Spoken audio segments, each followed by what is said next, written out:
It is time to breathe again on the Breath of Fresh Air webcast on YouTube, Facebook, and Twitch.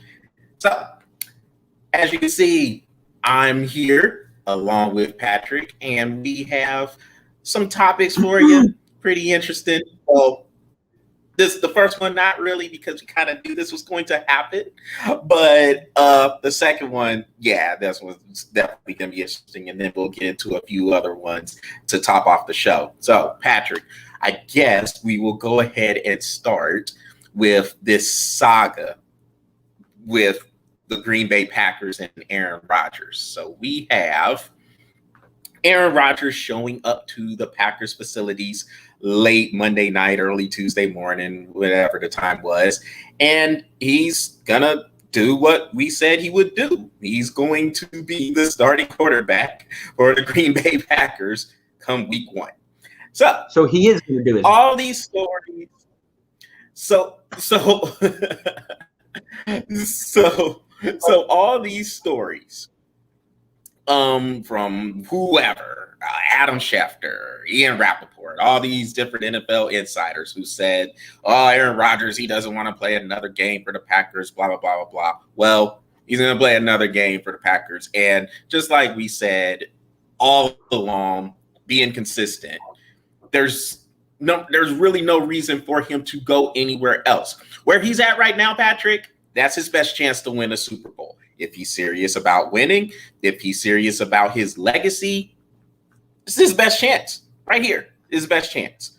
It's not going to get any better than what it is Green Bay. Yeah, he could go to Denver or get traded to Denver because he's still under contract. Well, he could go to Denver or he could go to Las Vegas, whatever. But you're not even the best team in the division, most likely, let alone in the AFC. So, look, Patrick, I have some more thoughts, but really, look, we can go, and I'm not the one to say I told you so, but I know you are. So I'll let you be the one to say you told him so. Really? You're just going to put me on blast in front of everybody like that? Okay. Well, you're absolutely right. Patrick, they know, the people know how you are, Patrick. Come on. Yeah, they do. They do. What can I say? Look, see, I'm not even going to say that I told you so. What I'm going to say is Breath of Fresh Air told you so. We know. We know how it is. Look, everybody is surprised that he shows up to do his job. But guess what? At the end of the day, everybody likes to be paid. And if he doesn't show up, guess what? He's not getting paid. He's not getting guaranteed money at this point. He's already been with Green Bay for over 12 years. His guaranteed money is out. So at this point, you don't play, you don't pay. That's the way it is. So, yeah, absolutely. Why is anybody that even comes across this channel or anywhere else on any social media or any channel whatsoever it says Aaron Rodgers shouldn't have showed up or I'm surprised that he did, guess what? He's got to get paid. He's probably got a multi-million-dollar home. His wife likes multi-million-dollar stuff. So therefore, his kids like multi-million-dollar stuff. So therefore, guess what? Dad, go get that money. Okay. And Does he have kids? I don't know. Probably not. I don't know. He probably practices pulling out pretty quick. Anyway, but what I'm saying is, we knew that this is what he was going to do. We knew he was going to play.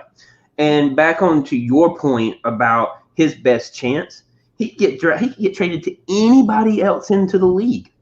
But all the great teams, all the teams that are having a chance to make Super Bowl runs next year, they have a quarterback. So therefore, if he does get traded, like you said, he's not even going to be the best team in his division, let alone the AFC. So what's the point? So stay where you're at. Stay where you're at. He knows that. Adam Schefter should know that. You know that. Breath of Fresh Air, as a combined, we know that. And we're not even at the top of at the top level. We're probably better than most of them out there. ESPN, suck it. Fox Sports, suck it. Who else? Any other sports? Suck it. YouTube, put us on, dude. You want real people talking real YouTube, give us our chance, and we'll show you. But what I'm saying is we already knew. What can I say? And look, the main thing also is this. They're always, you heard he was upset about the draft pick of the drafting of Jordan Love from last year's NFL draft. Well, if he was so upset about this is what really doesn't make sense to me, and I don't understand how this is even talked about more. Well, I kind of do, but even still. But if he was so upset about that draft pick, why didn't he just sit out last season? No, you know what he did? He came back. I guess he was a little bit upset, but he came back and he had an MVP season. So now after the MVP season, he's mad now. Like, he's really, really upset about Jordan Love being there. That makes no sense at all. Zero. None. Except for Jordan Love has another year, well, hey, look, he can sit under there for 2 years, whatnot. I mean, when the Packers drafted him, that's what it was. They weren't saying they were going to start him right away. They had Aaron Rodgers there. They weren't going to come in there and say, hey, Aaron, you got this young draft pick. You got to go. You got to sit down. No, he's one of the best quarterbacks in the league. Yeah, he's one of the best quarterbacks in the league, maybe ever to play the game. And so, I mean, come on. They're not going to get rid of Aaron Rodgers that way. And Aaron Rodgers knew that too. Another thing, Patrick, tea leaves. I don't care how coy and how smooth and how sly a person is. There's always some tea leaves that are left.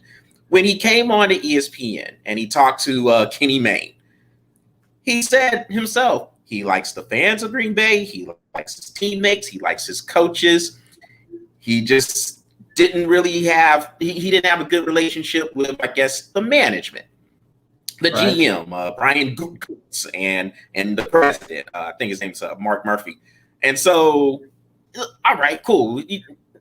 Many people don't get along with their management. So what? But like, that could be smoothed over. But all these reports that were coming out, draft day reports saying he doesn't want to play for the Packers, whatnot. So when I hear reports like that, Patrick, this is what I do. One thing is, hey, we want to go do our homework. We want to go do our research, okay? So what I like to do when I hear these rumors, I don't really pay attention, not trying to knock the national media too much, but they're not on the ground most of the time. They're relying off of sources and somewhere else. Your local reporters, though, are embedded in there. And so if they're not reporting this, I'm going to side with them. Because they're right there. They're on the ground. So when that report came out that it was a trade that was intimate, that he was going to go to Denver, I went to the Denver media. I said, well, let me go ahead. Let me Google the Denver Broncos and let me see what their local media is saying. And none of them were like, no, Denver's going on with their draft prep. That's what was being said. So I think when it comes to a lot of this stuff, man, part of it is doing your homework, but another part of it is really, honestly, Patrick, being logical. And there was no reason for us or anybody to believe Aaron Rodgers was going to be playing for anybody else but the Green Bay Packers. Simply put. Yeah. I can't say anything else to it. You covered that perfectly, because it's all about doing your research and doing the things that you need to do as an analyst or a reporter or whatever your job is. It is up to you to do your job and go do your research and go do your homework. I mean, honestly, let's be quite frank about it. There's not much homework to do when it comes to Aaron Rodgers. He's not going anywhere Not this else. time, no. No. So just use, like you said, use the logic that comes behind what this means in Green Bay's organization. Green Bay's not giving this man up. They're not. Anybody would not just give this man up. He is an elite quarterback, and you are not going to get rid of this man for something. I mean, you're not Detroit. You're not stupid. You're not getting rid of your quarterback. I'm sorry. You're just not. So, no, it's not much homework. You just go, what would I do if I was Green Bay? Well, sure as hell wouldn't get rid of Aaron Rodgers. So, no. Done. Your homework's done. Your research is done. Move on with life. There it is. And one more thing, I mean, we're in agreement, and I guess we could move on. But him coming back on the first day of training camp. It would have been one thing if he showed up a week before the regular season started or whatever. And I mean, he's a vet. You know, I mean, he's a vet. You know, like he doesn't. It's not like he really needs the work. I mean, he's a vet. He knows the offense. Matt LaFleur's been there. This is his third year. He knows the system. He can get a few reps during a joint practice or something, and he should be ready to go.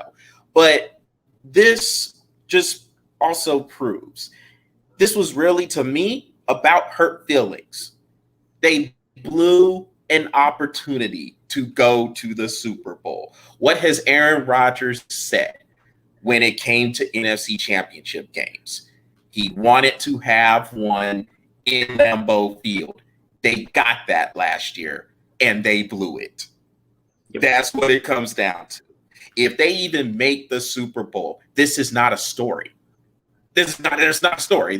People are happy, and they're looking at the achievements. And if they would have got in there, I personally think they would have had a pretty good chance to beat the Kansas City Chiefs. I don't know if they would, but I wouldn't be surprised if Green Bay could have been there and won that Super Bowl if they ended up playing Kansas City.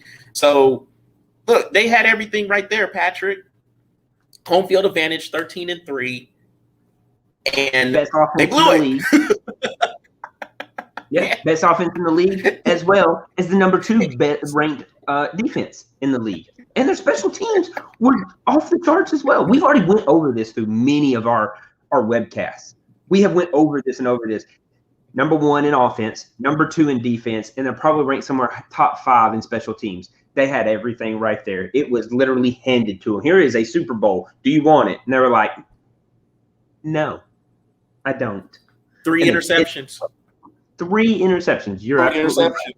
By Tom Brady in the second half, and they did nothing with it. That's on the Packers and on Aaron Rodgers.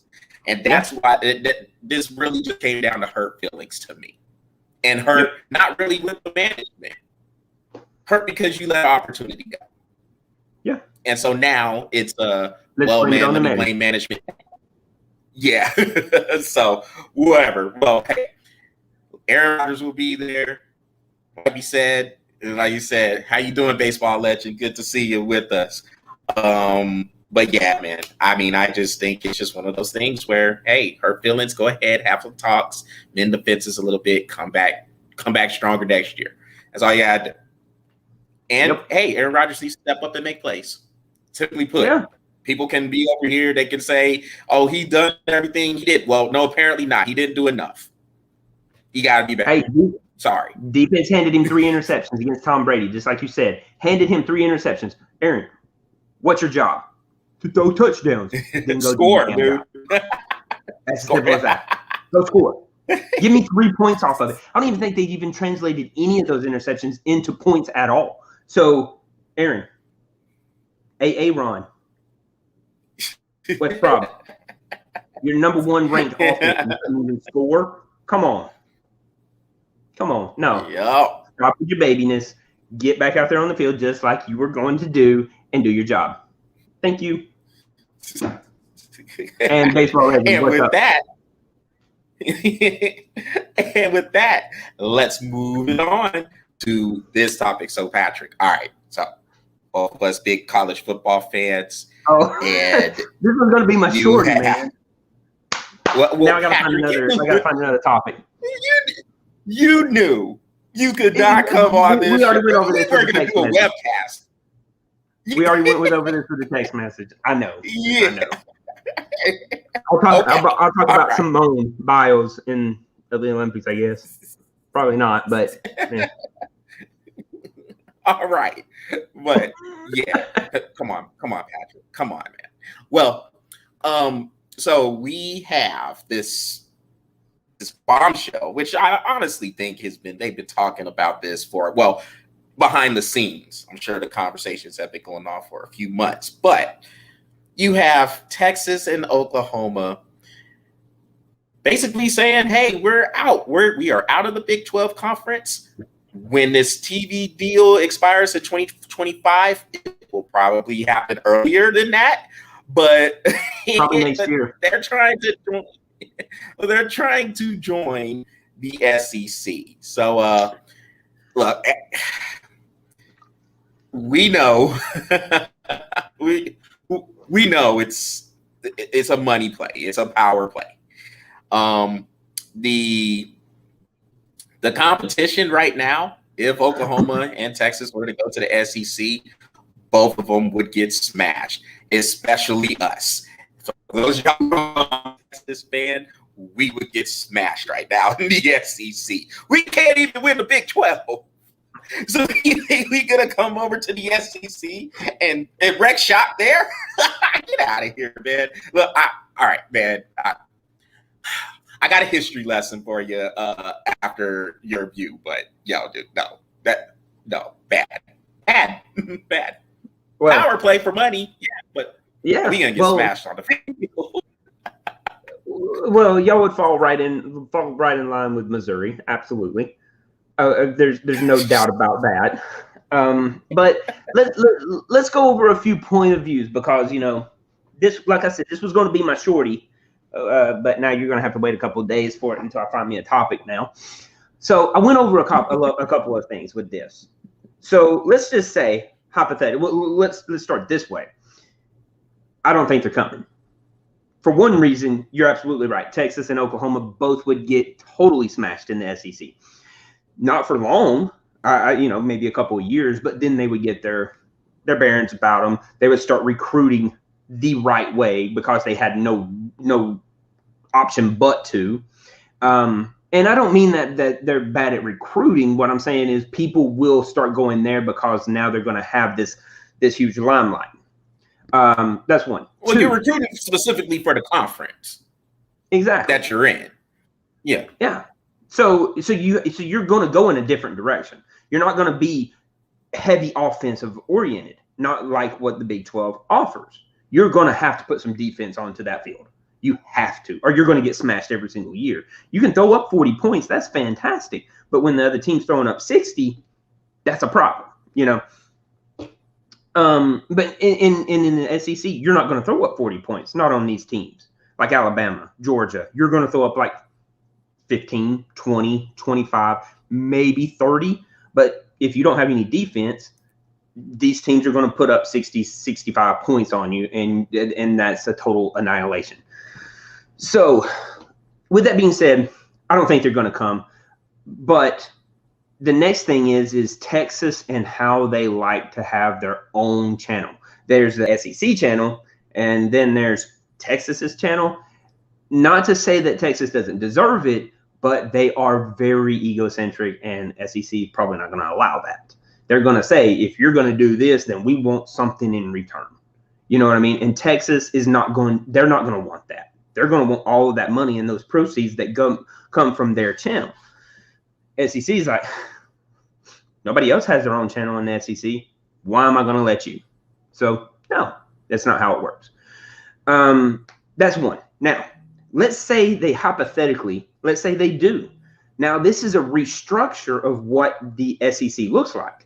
And what I mean by restructuring, you have the East and you have the West. And that means that somebody's going to have to be moved, which means Missouri drops out of the East and goes to the West. Auburn and Alabama drop out of the West, come to the East. Texas and Oklahoma goes in the West. And that will set up your true East-West divisions in your conference.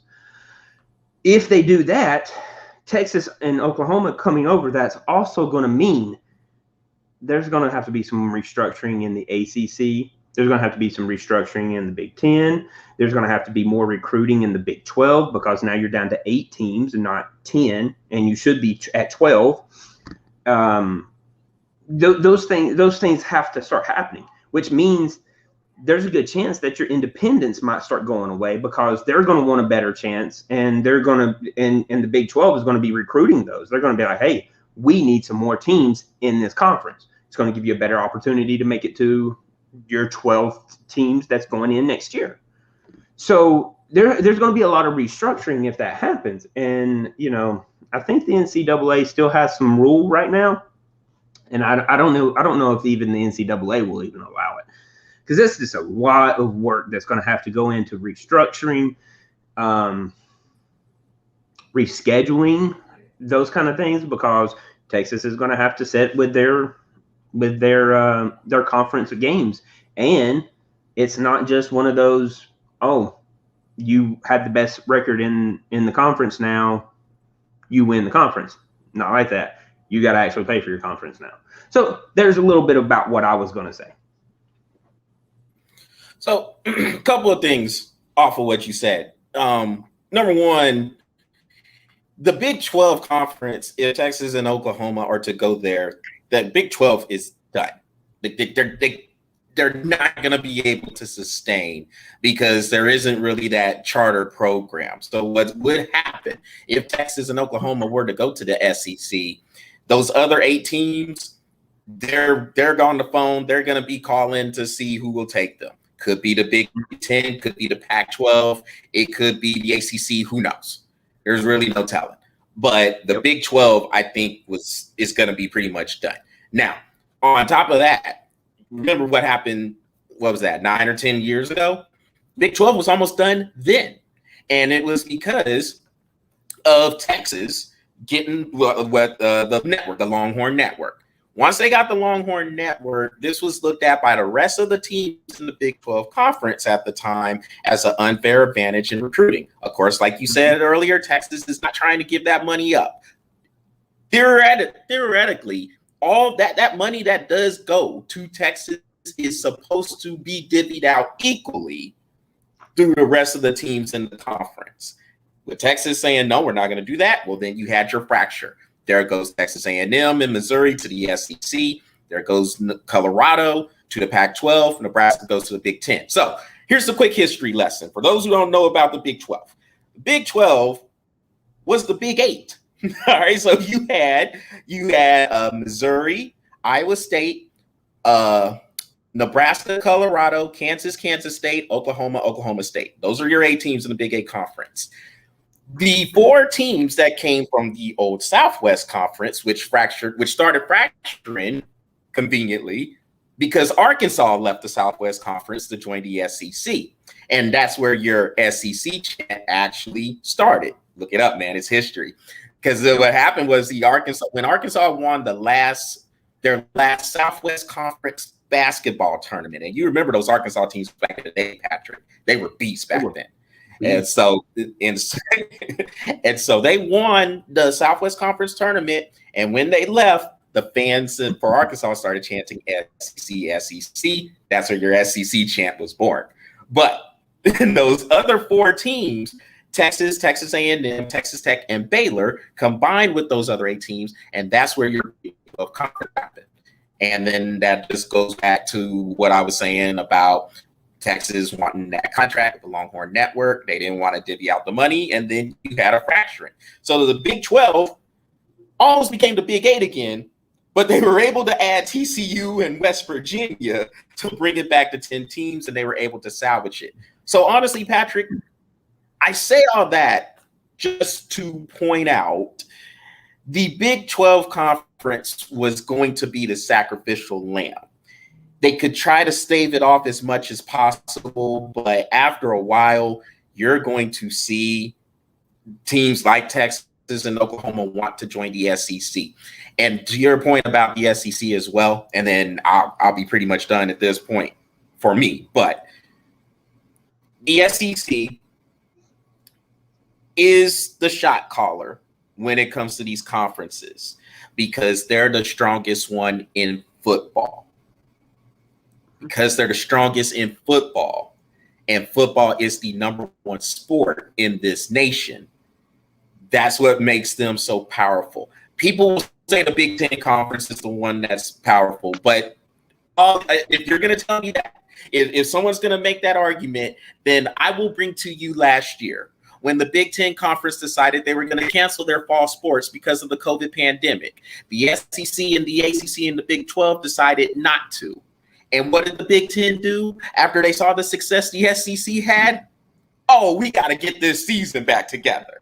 So really, who is the shot caller here? That doesn't sound like that's the Big Ten Conference, if you're asking me. Go ahead. And on that note, who was the first conference to say, no, we're playing? Yeah, the SEC. And so that, since they are the strongest conference in football, I'm not talking about the other sports. Everybody was like, well, what about other sports? Well, look, football is the major sport here. So Texas and Oklahoma, they're going to the SEC because of football, or they're trying to go to the SEC because of football, not because of basketball, not because of baseball, none of that. Not trying to disrespect the other sports, but they know where that bread is buttered, and it is football. And so that's why they're trying to get in there. On the field, they're going to get smashed, especially us. We would get just absolutely smashed. But we know this is a money grab. And like you said, to your point, Patrick, Big Ten's going to have to do some restructuring. Pac-12 is going to have to do some restructuring. I think the era of the super conferences is here. It's here. Yep. And then on top of that, when we start talking about money, this is another thing that you have to realize on your point, just to drive this home a little bit more for the viewers. When it comes down to money, look at it like this: the winner of the winner of the conference, just the conference. So this is the SEC, this is Big 12, the conference itself. In the SEC, the winner takes home $9.5 million. Okay. The winner of the College World Series takes home 1.5. Just to put that into perspective, we're not even talking about the playoff system yet. We're not talking about the bowl games just yet. We're talking about winning your conference. $9.5 million, which is $8 million more than winning the actual College World Series, which I think it jumped up this year to about 2.5 million for the winner. But put that into perspective. The team that wins the NCAA men's college basketball doesn't take home more than $3 million. The winner, the loser, actually takes home 2.4. So again, putting this into perspective so that people understand that we have not even went to the bowl games, and this football is bringing home 8 times more than what baseball and basketball is.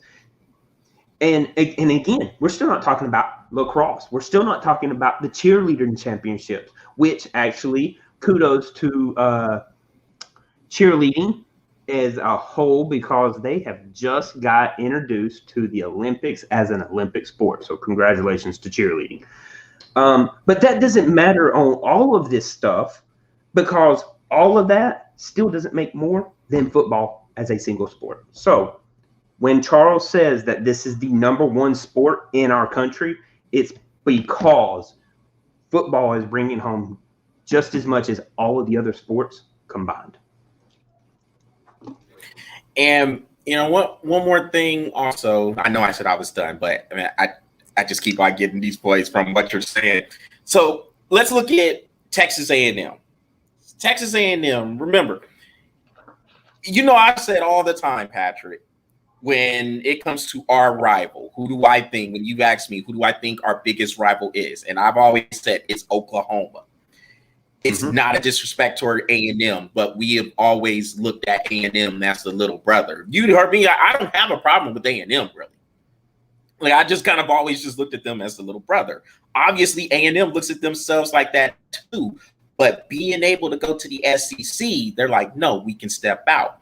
And them coming into the SEC, now you bring the state of Texas into these SEC markets. And now the talent from Dallas, Fort Worth, from Houston, from San Antonio, and even Austin. Now you're bringing those markets into it. And A&M had that edge in recruiting over us because they can say, hey, listen, like Jimbo Fisher now. Okay, back in the day, of course, it was Kevin Summerlin, but now it's Jimbo Fisher. He could go in anybody's house in the state of Texas and say, look, you really want your name out there? You want to play in the best league? You want to play against the best players in college football? Come to our school. Hell, we're in the best division because our division has Alabama and LSU and Auburn. And, you know, there's no disrespect to the East because the East with Georgia and Florida, I mean, they got some tough teams in there too. South Carolina can rise up. Kentucky can rise up. But that SEC West is hell. And so you could go in there and you could talk to the players, go into their parents' house and bring that up there, then that is a huge edge because you were playing in the best conference. Texas saw that too. That's why they are trying to get in there. Because they're losing. A&M is getting the better classes. And Texas, meanwhile, they're getting people to commit and then they decommit and go to Ohio State. Get the hell out of here. So I could go on a rant about that. Right? Out of all the colleges, it's like, how is anybody in the SEC going to lose a player? One. But then they're going to lose them to Ohio State, UCLA. What? Seriously, like, this is who we're losing our players to? Don't get me wrong. You're a four-star blue chipper. That's great, and we're replacing you with a 5-star. Don't get me wrong. I'm totally ecstatic with losing a 4-star and getting a 5-star. I'm totally, but come on, seriously, we're losing this player to Michigan. I think like Georgia had one that decommitted. He was ranked like 86th in the Under Armour, so he was like a 4-star. He went to Michigan State. I was like, all you looking for is playtime. That's all you are.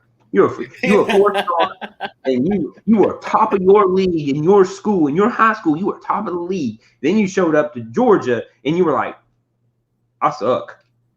I'm gonna go to Michigan State. Bye. I mean, don't get me wrong. Bye. But come on, Michigan State, seriously, that's what we're losing it to? I mean, let me lose somebody to Oklahoma. You know what I'm saying? Let me lose somebody to Texas. Keep them in the South. That's what I'm saying. Keep them in the South. Let me lose somebody to Texas Tech. Don't let me lose a player to Ohio State. That's like, that makes me want to throw up, dude. Don't let me lose somebody to USC. That makes me want to throw up even more. But no, you're gonna lose them to the 3 conferences that I don't understand. But we can't lose it to the Big 12, which makes more sense to me. Or well, ACC. I'll accept that too. I like the ACC. But come on, Pac-12, Big 10. Come on, give me a break. You're just going up there for playtime.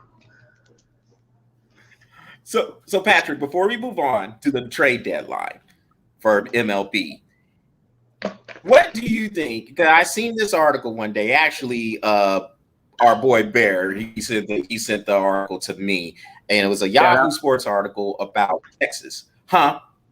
I said shout out. Say it again. I said shout out. Yeah. shout out Bear. But Texas, or the article pointed out, and it was a Yahoo Sports article. It pointed out maybe Texas should try to go independent. I'm not down with that. What do you think? No, absolutely not. Independent is an excuse to stay suck. That's what that is. So no, stay in the Big 12. Preferably stay in the Big 12 and get the Big 12 to recruit some teams and get 2 more teams or 4 more teams into that Big 12 and solidify your conference as a legit team. And no, get these independents to join your conference so that they have a better chance. No, independent to me is a reason to stay suck. That's what that is. Independence equals stay suck. That's what that is. And it does seem like I can't beat them, so let me join them. We'll do that with our next hashtag episode. You can't forget that. It does seem like it does seem like a you can't beat them, join them type of deal. It does seem like that for Texas and Oklahoma right now. They cannot give it the SEC when it comes to recruiting, and the SEC. Look, you know what? I'll just leave this here. The SEC, since we won the national championship in 2005, the SEC has 11 of the last 15 championships. 11. That's a lot. 11. I mean, you got Alabama 6 times, Florida twice, LSU twice, and Auburn won one in 2010.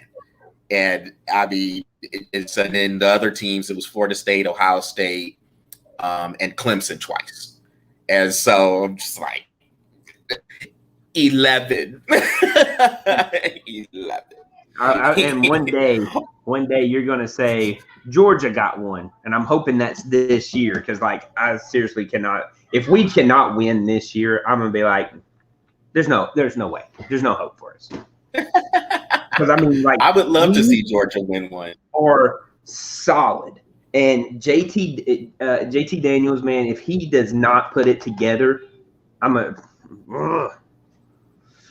it looks like, I mean, it's going to go to Alabama. We all know that, but. Well, Patrick, let's get on the Major League Baseball trade deadline. It is Friday. Yeah, that deadline is Friday. And I know we touched on it a little bit. It was either last week or a couple of weeks ago. But, all right, here's what we got. The Yankees, remember, actually it was last week. Because the Yankees, the New York Yankees, remember we were saying this series they have with the Boston Red Sox, I think is going to tell a lot about what they were going to do. They lost 3 out of 4. They probably should have won 3 out of 4. But they blew, on Sunday, they blew a 4-0 lead in the 8th inning. Diego Herman he was no-hitting the Red Sox. He pitched 7 hitless innings, and the Red Sox scored 5 runs in the 8th and won that game 5-4. And then the game on Thursday, they blew a lead there. The Yankees were winning that one 3-1, and then the Red Sox came back and won that one 5-4. So the Yankees, I don't know, man. They just seem like they really just can't get out of their own way. I wouldn't be surprised to see themselves. Now they're gonna buy. I mean, because I heard that they're trying to get Trevor Story, is he shortstop? He's shortstop, right? For the Rockies? I think he's shortstop. Yeah. Okay. So I heard they're trying to get him. But, we'll see about the Yankees. I'm interested, just my personal opinion on this, I'm interested to see what the Chicago Cubs do because they could break this up. This core could be broken up.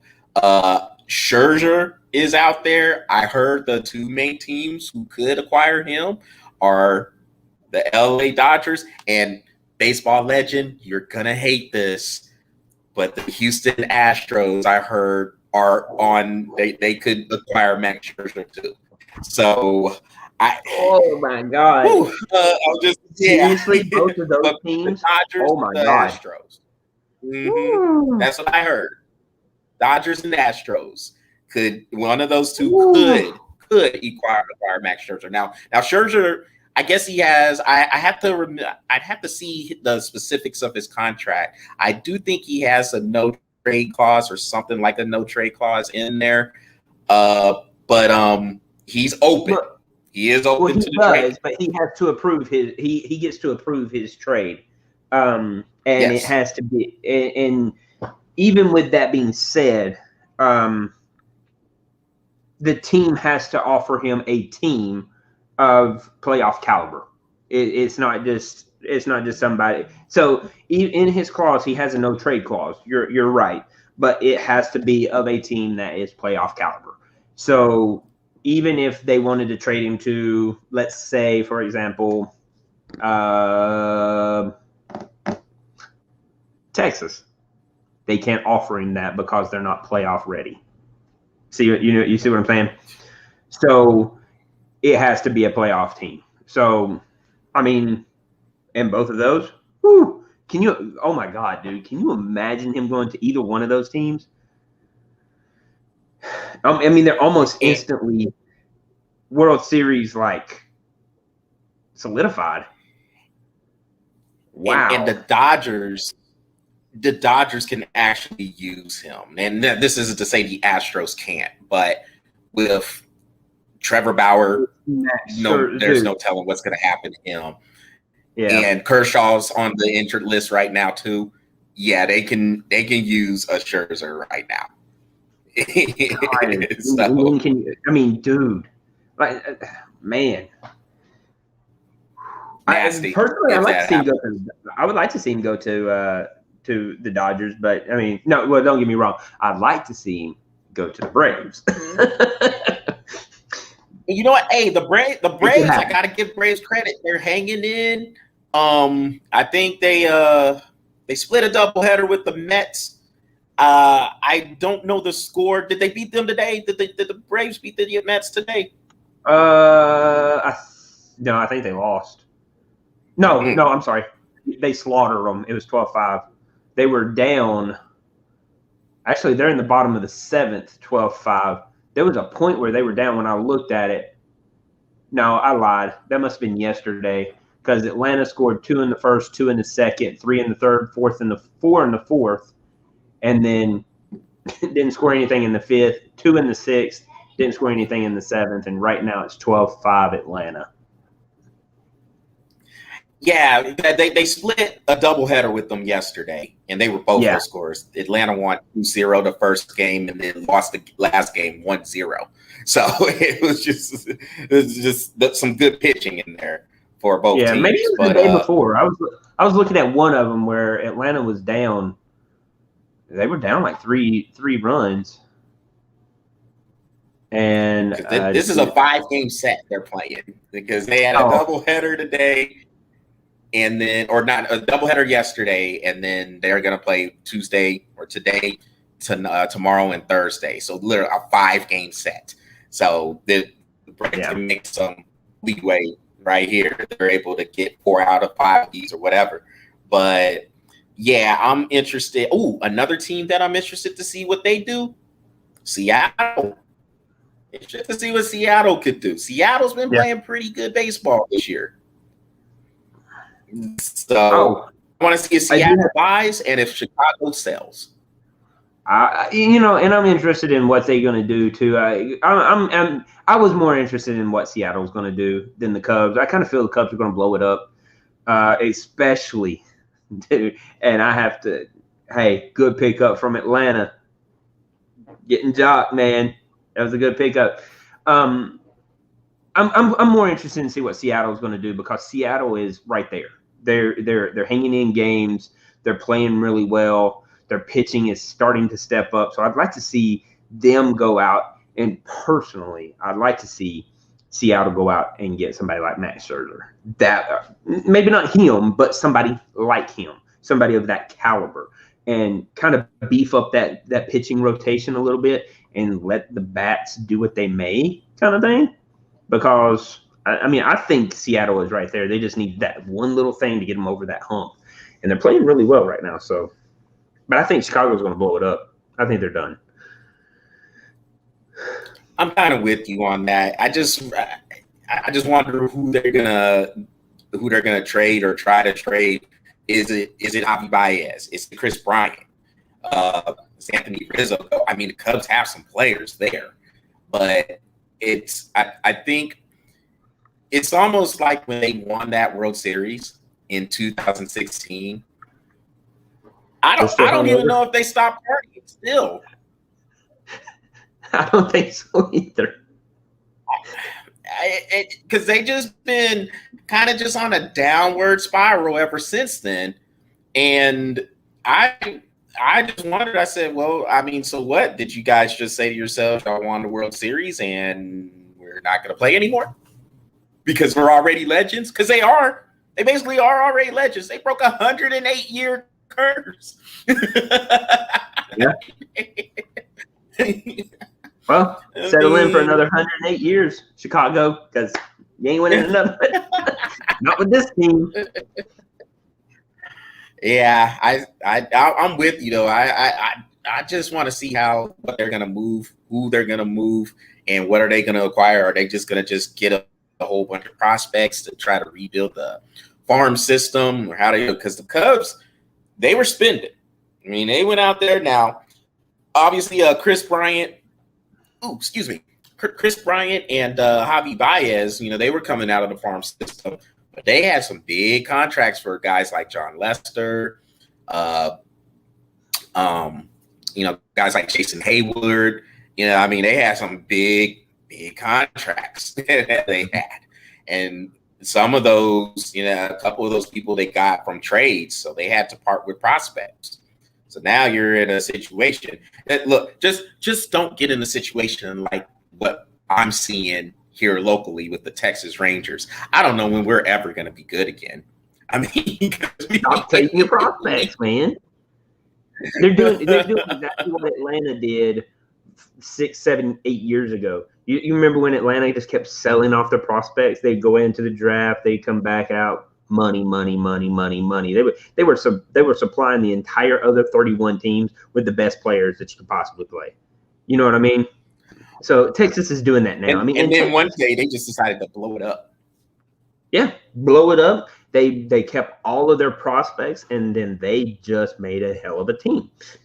Texas is probably on that route. I mean, they've been doing this whole prospect thing and selling off their prospects and trading them off for a good 5, 6 years. So they're probably getting ready to get to a point where they're ready to try to put up a major league World Series. But they have the ability to put together a phenomenal farm system, but they just keep selling off their players. So, hey, like I said, Atlanta did it 5, 6, about 8 years ago, 7, 8 years ago, and look at them now. I remember you was highly upset when the Braves. You called me and you said, "Charles, what the hell are we doing?" I said, "Patrick, hey, if they're gonna blow it up. Do not half step this." And the Braves, yeah, they kept Freddie Freeman and the pitcher, Teheran, Julio Teheran, and so they. I remember looking on ESPN, it said roster, Freddie Freeman, Jose Teheran. I went, we can't even put a team on the field right now. We had no catchers, we had no outfields, we had no infields, we had a first baseman that can literally only play first base and a pitcher.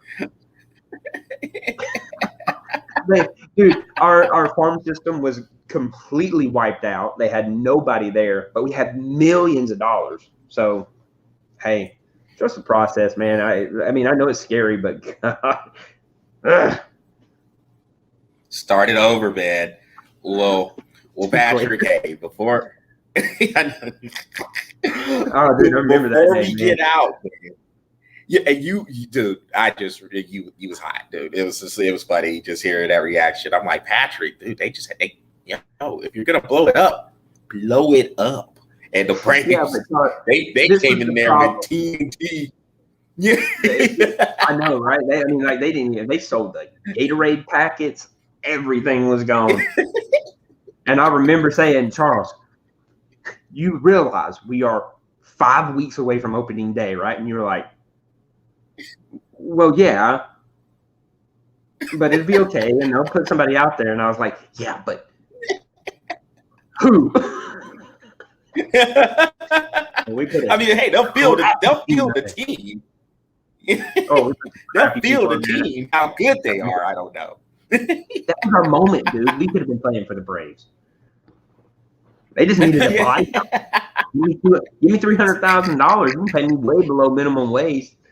Just put me out there. Put a body on the bench. I don't care. Put me out there. Oh, shoot. Well, Patrick, before we get out, man, let's jump into some Olympic talk. So, I mean, there's been some happenings here, man. You have the gymnast, Simone Biles, going out just saying I'm through with the team competition, saying she didn't feel confident, basically. She felt like she was just a little bit out of sorts. She felt like if she would have kept on going, she would have got injured. I mean, wow. Now that one was actually kind of shocking to me because I mean Simone Biles had been so just dominant in gymnastics. So to see her just say, man, we're going to take this day to day. There's no telling if she's going to do the individual events coming up. She said she's just going to take it day by day. Then you have Naomi Osaka. She got bounced out of tennis. Now, I remember one of my friends, he wrote a message to me saying, oh my gosh, Naomi Osaka got bounced out. I said, well, she hadn't played in a few months. She didn't play in the French Open. She didn't play in Wimbledon. If she would have came back to win a gold medal, then that would have been remarkable. So you don't just put down tennis like that during the major tournaments and be like, yo, I'm good. I'm here. There's some good players out there. And then no, you can. But you got to be Serena Williams. Okay, all right. And that's that. Nobody else. If you're Serena Williams, you can go and have a baby, come back, and in one tournament go from 145th place to 2 in one tournament. Only Serena Williams, because she is a beast.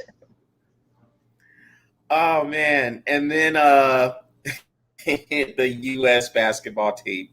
So a lot of people are wondering what's going on with this team. And Patrick, to me, first of all, that team is not that good. Number two, the rest of the world is catching up. These teams, whether you're talking about France, whether you're talking about Australia, Spain, they have NBA players on those teams too. And those guys been practicing together. Simply put, man, I mean, look, people ain't scared of us anymore, and we need to get over that complex. As a country, we need to get over that. So I don't know. I mean, I think I guess this is me, man. I'm trying to get into the Olympics, man. It's tough because I mean, all the live events, they actually have a live one going on right now with the swimming. But normally, man, I mean, the live events, I mean, they're going to be on while we're asleep.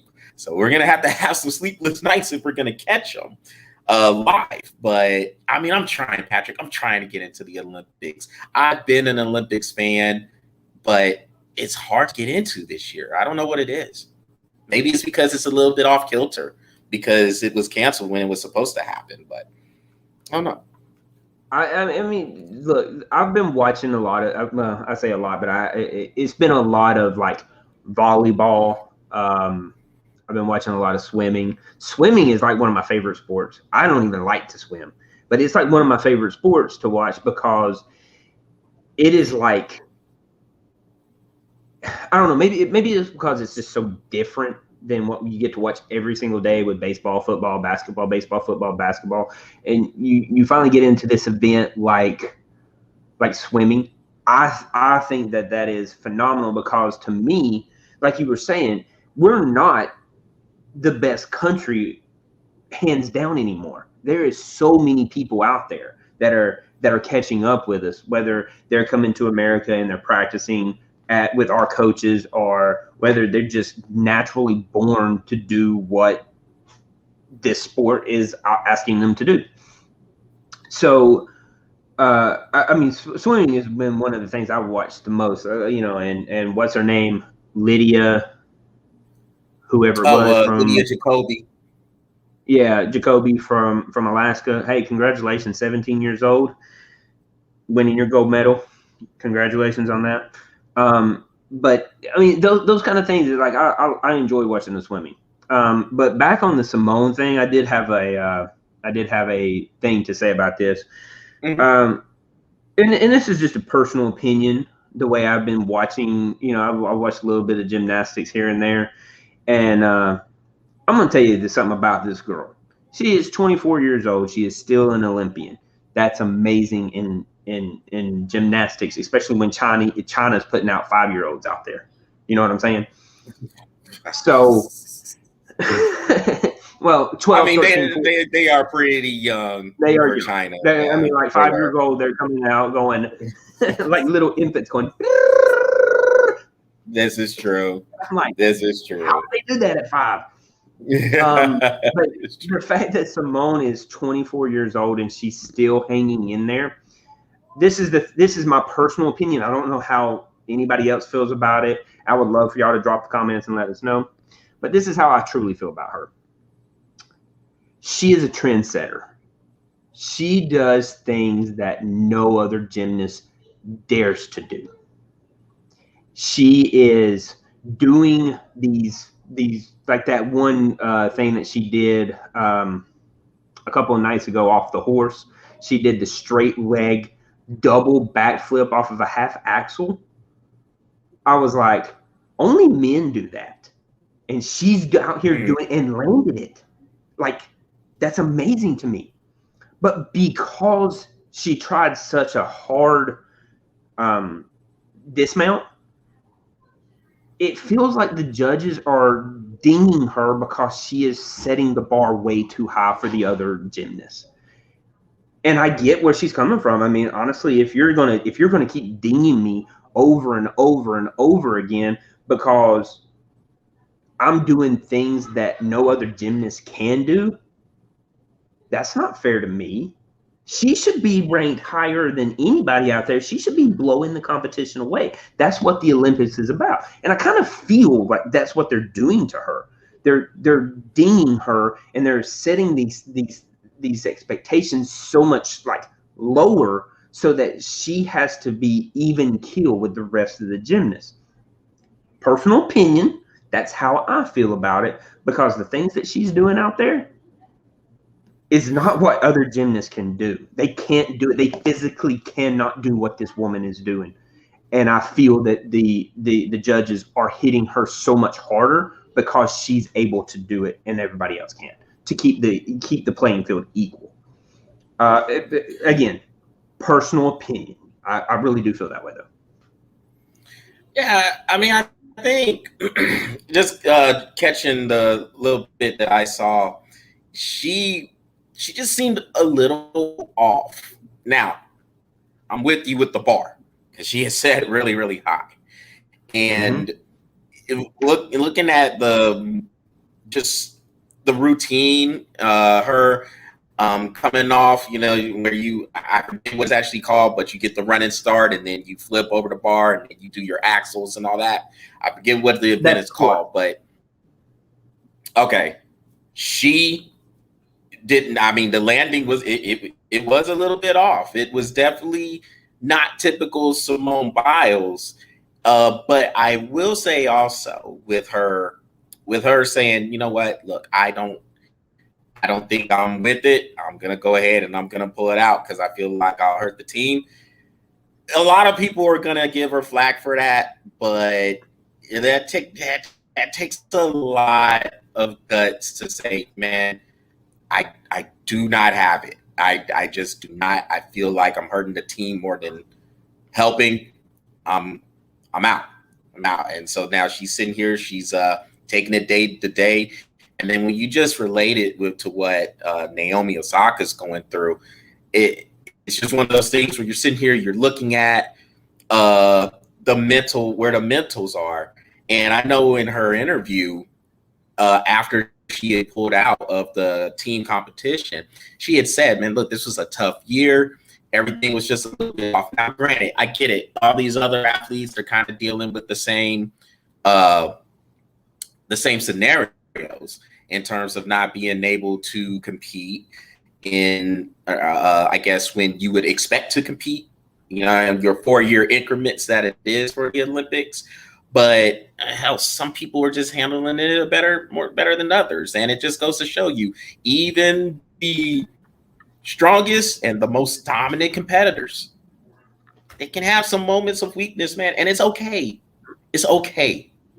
Mm-hmm. And it is all right to have a little bit of weakness there. And there's a lot of strength to admitting that weakness.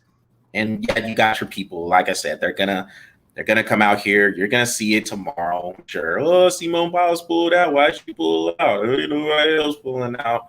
Man, if you're not in her head, if you're not in her brain, and if you're not Simone Biles, then you really can't say much, honestly. And another thing that we also have to remember is one of the things that you always say. We have to remember they are human. They are human, and they do have tendencies that make them human. Just because they're an Olympian, just because they can do this profession or this skill or this sport at such a high level, let's not forget they are human. And there is certain things that they have to make decisions on. Yes, this is a hard decision for Simone. I'm not going to blame her for it. Like I told you, I feel the way I feel about it.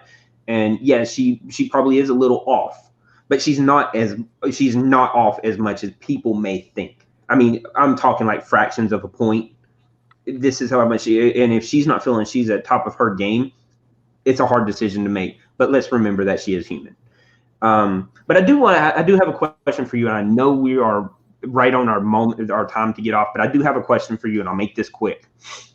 So I was watching a little bit of the interviews that were happening, and it was talking about Simone Biles and how she has pulled out of the team, and they had one of her individual teammates that's still in the individual in the gymnastics, and he goes, and you need to tell your career field to stop doing this crap right here, because this is what irritates me. He looks at her and he says, without Simone Biles, do you feel the United States can still win the gold? And she had to answer this question. This is a BS question, first of all. All right. She answered, and this is, giving you an overall answer, but it came out like this. I don't feel that we are gold medals, but we should be able to win the silver or bronze. All right. Ask me that question, and my best player go out. I'll put it to you the way my son put it. He said, that's dumb. That's like asking your left leg asking your right leg if it can still run. Ask me that question, and I'm going to tell you, we are gold medal ready. That's a BS question.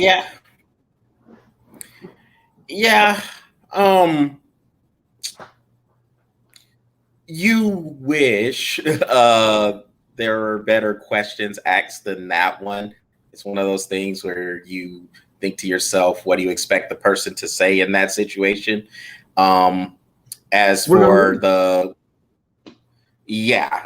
I mean, and as for the girl, she feels she's silver, they're silver or bronze medalists. I mean, this is the thing that Naomi Osaka was talking about when it comes to doing the media obligations right after a competition. Now, I get it from a standpoint, you want the raw emotion from people when it comes to these questions. I'm sure her answering that question the way you described it, she was heartbroken. She's heartbroken for her teammates, Simone Biles. And so she's just sitting here, just whatever came to her head. She's like, man, I feel we can get a silver, I feel we can get a bronze. Yes, you would like her to get a gold, or to say that we can get gold. But I mean, at the same time, I can understand her just simply because it's not really something she can really think about. It's something that she could sit there and she's got to come up with the answer real quickly. And that's why people like these instant reactions, because it's the rawest of the raw at that point. So yeah, sometimes you can have 15, 20 minutes, but it's going to take longer than that for you to get over the raw emotion of it. And so look, the media doesn't help it. All right. I mean, there's some people who have some very, very, very dumb questions. You've heard me say it on this webcast, on Shorties, how the questions they ask is beyond dumb sometimes. Yeah. but I mean, let me ask you this. Quickly, Patrick. Got to be quick. Sorry. Let me ask you this. if you were asked that question, how would you have answered it? Oh, no, I'm saying I'm winning a gold medal. No, I believe in my ability. Exactly. That's what I'm saying is now these kids, now these other gymnasts are going, well, now that Simone is gone, what if we are only silver best? What if that? No, I don't care if I'm the suckiest person on the court or on the balance beam, or if I'm the best. I'm walking out there with the confidence that I know, because that's what my coaches told me. I don't care who's on that field, who's best. I am. Who deserves the ball? Me. Yep. I want it. And that's the way these girls should be the same way. If you're going to be playing at this high level, you need to have that confidence, because you are the best of the best coming from America. And if you're that good, then you need to step out there. Well, do you think you're gold medal? I mean, if there's another medal past gold, that's where we're at. I'm sorry. That's how good we are. If it's platinum, that's where we're at. Unfortunately, there's only gold, so we'll take that. Well, all right. On that note, we're going to be wrapping this one up. So that does it for the Breath of Fresh Air Webcast on YouTube, Facebook, and Twitch. So you guys make sure you go to the Breath of Fresh Air YouTube channel, smash that subscribe button, and keep the lights coming on the Breath of Fresh Air Facebook page. So, we'll see about the content coming up later on in the week. I know Patrick wanted to do a shorty on the college, but we talked about it on the webcast, so we'll see what he comes up with. Yeah, you gotta spot me some time now, because I know you did say it, that is prime time conversation. I know, so my fault. So I will try to have something ready.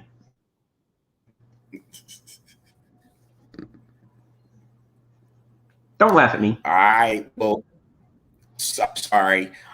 So everybody have a great rest of the week, and we will talk to you soon. Y'all take care.